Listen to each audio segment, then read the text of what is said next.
बोधिका 9 कहानियों की श्रृंखला है। ये 9 कहानियां जीवन को समझने की एक यात्रा है। आज की कहानी छाया का डर और उजाले की जीत, डिसीजन मेकिंग, भय पर विजय, फियर टू करेज। हरे भरे अरण्य के बीच एक पुराना विशाल वृक्ष था, विप्लव वट। उसकी शाखाएं बादलों को चूमती और जड़ें धरती के रहस्य समेटे बैठी रहती। इस वृक्ष के पास ही रहता था एक छोटा सा खरगोश, नीर। नीर तेज था, चतुर था, लेकिन एक चीज थी जो उसे लगातार पीछे खींच रही थी। उसका नाम था डर।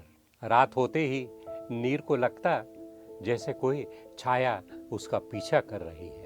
झाड़ियों की हल्की सरसराहट भी उसे भय से जमा देती।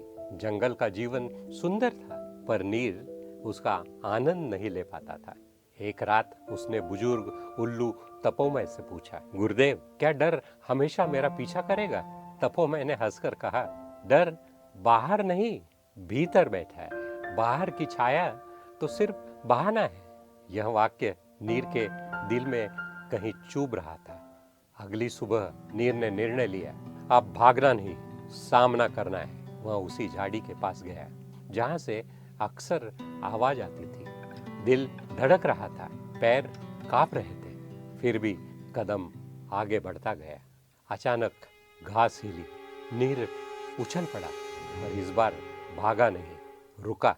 कुछ सेकंड बाद झाड़ियों से निकला बस एक छोटा सा बूढ़ा कछुआ। नीर हंस पड़ा।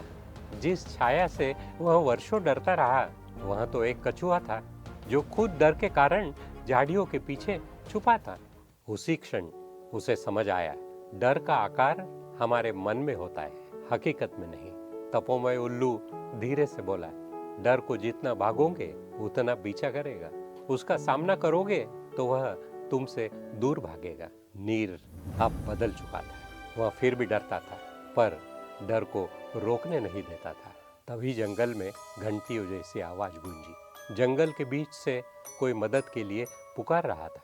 नीर ने पहली बार बिना सोच विचार दौड़ लगा दी। कौन है वहां? मैं आ रहा हूं।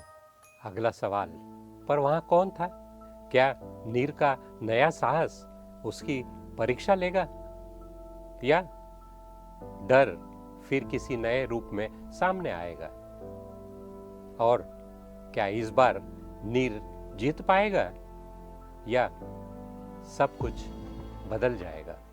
साहस की कीमत और चुनाव का क्षण, जहां नीर समझेगा साहस जीत नहीं, चुनाव है, यहां अगले अध्याय में हम देखेंगे। अगली कहानी अगले सबक के साथ।